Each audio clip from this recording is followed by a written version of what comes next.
You know, I'm kind of a philosophical guy. People ask me a lot of philosophical questions. One of them being, how did things come to be this way? It's a good question. And after decades of extensive research and study, I've kind of formed my own supposition, my own conception of history. So it's my story. Looking as this is what I'm saying. There are things that we can agree upon and confirm. And there are things that we must accept that are just beyond our range of knowledge and conception. Hey, some shit is just from a time immemorial. Hey, some shit is just inconceivable by the human mind. Hey, some shit is not just in recorded history. And you just have to use your fucking powers of deductive and inductive reasoning. That being said, I've heard of a previously existing world civilization that kind of explains all the world pyramids, especially them being lined up geometrically across vast distances and shit. You know, that kind of explains like finding them big ass skulls with the big ass brains. Y'all know I be talking about at the Machu Picchu in Peru, at the Temple of Teotihuacan in Mexico, at the Pyramids of Giza, all that. So when you start to connect the dots and synthesize, then you got to read the scripture. Now the scripture slick me trying to tell you, but you know you got to filter through that because you know that's the double cross because the oppressor has taken the story and remixed it.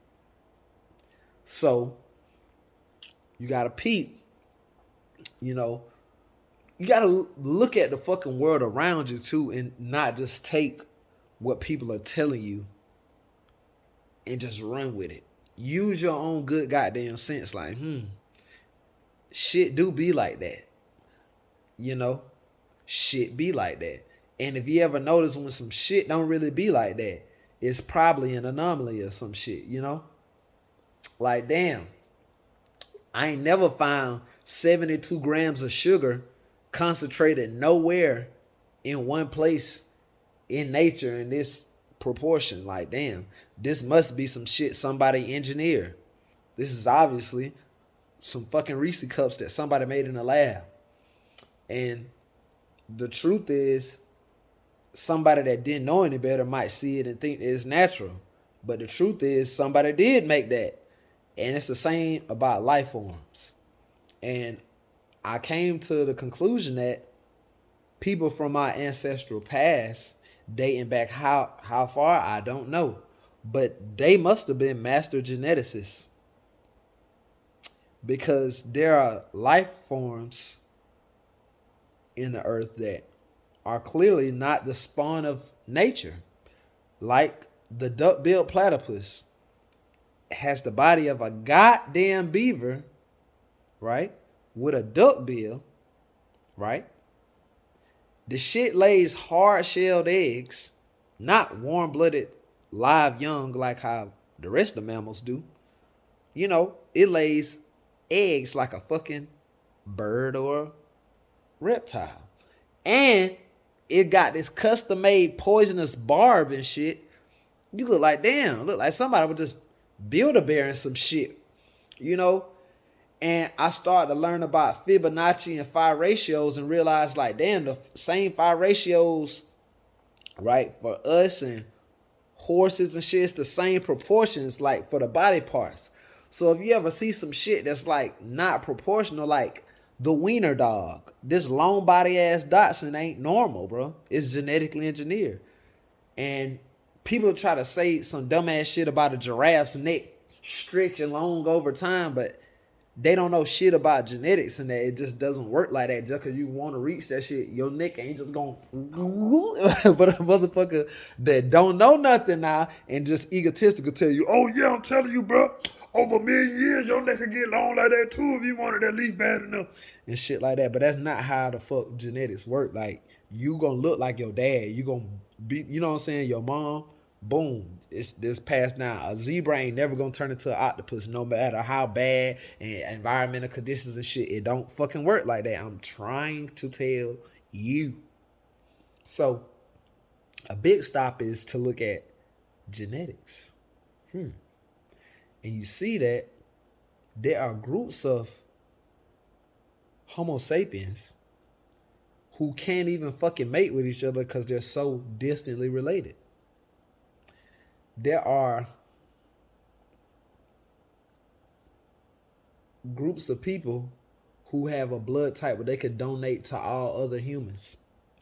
There are groups of people who have a blood type where they can accept the blood of all other humans. There are groups of people with Neanderthal genes and DNA. But Neanderthals are not humans. Neanderthals are classified as apes. Why? Because Neanderthals have 48 chromosomes. Humans have 46 chromosomes. Neanderthals, like gorillas, chimpanzees, bonobos,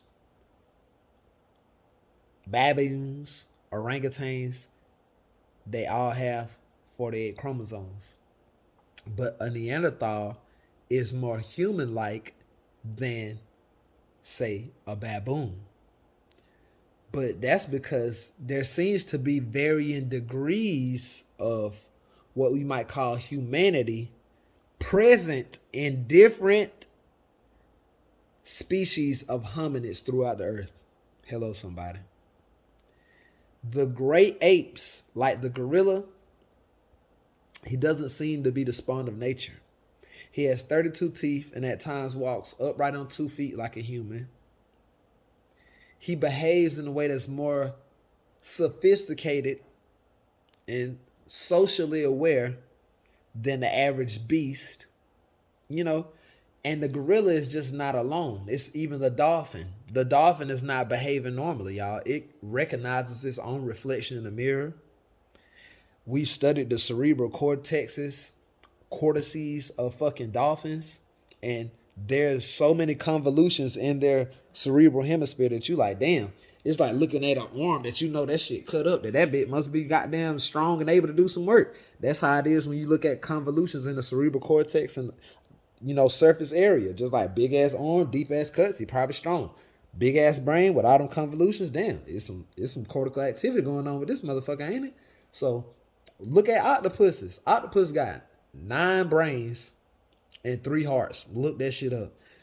And them shits is so conscious, like it can watch another octopus demonstrate some shit. It can learn it. Man, go watch a documentary on octopus. You're gonna be like, what the fuck? That's what I'm saying. Something going on. And I done heard about times in the ancient past where like motherfuckers was masters of reality. Like, what the fuck? Motherfuckers was like, it's a story to tell, man, because apparently the old world destroyed itself, meaning the civilization, meaning the inhabitants, meaning those leaders somehow still not over, I guess, the same human emotions we experience and people's egos or whatever. And there was an ancient war because the deserts of the earth, right, seem to be the byproduct of ancient thermonuclear warfare. How do we know this? Well, they test the carbon monoxide level in these areas like the Dead Sea and shit, where bombs were alleged to be dropped in shit like Sodom and Gomorrah. When they test those areas, they be like, damn, the carbon monoxide levels match with the damn description. You would have thought a bomb went off in this motherfucker 10,000 years ago. How high the radiation and shit is in this area. So I'm like, damn, you don't say. What the fuck? And so then when you get super stupid woke in your journey, you start to realize how analogous shit is. Like, the earth made up of 70% water. My body made up 70% water type shit. Kind of how like grass is. That's kind of like how hair is, shit is on the surface of the earth, of your temple. And so, when you get a burn in certain areas, like hair won't grow there no more because you got burnt right there. Nothing grows there no more because the cells were damaged and scarred and destroyed. So when I look at areas that's just deserts and barren, when we done seen and observed how plant life and shit will just grow anywhere on the earth, anywhere there's a chance for like shit grow. So if I'm just looking at a desert, we're like, damn, nah, shit grows here. It's just desert, desolate wasteland. What happened? Now you see them same carbon dioxide areas, with the high levels of carbon dioxide. Then you see ain't shit growing. It's a boom. You like, damn, some burnt, some scorched the earth right here. Damn. Then you see the pyramids. Then you hear all these ancient stories in the Vedas and all that shit about ancient thermonuclear warfare. Like, oh, he was flying in the flying machine. Shiva the Destroyer fought against the beast. Damn, that's what they said about Michael in the book of Revelation, that they fought against the beast and shit. The dragon and shit. And what the fuck going on? So you start to come to the conclusion that, oh, shit, man, it's a shit I just simply haven't been taught, or I assumed that I knew because somebody suggested some shit to me when I was younger, and I kind of closed my mind out to any other possibility. But once you kind of start opening your mind up, you be like, damn, yeah, some got to be some, huh? Because I'm here right now, so somehow I'm here. What the fuck going on?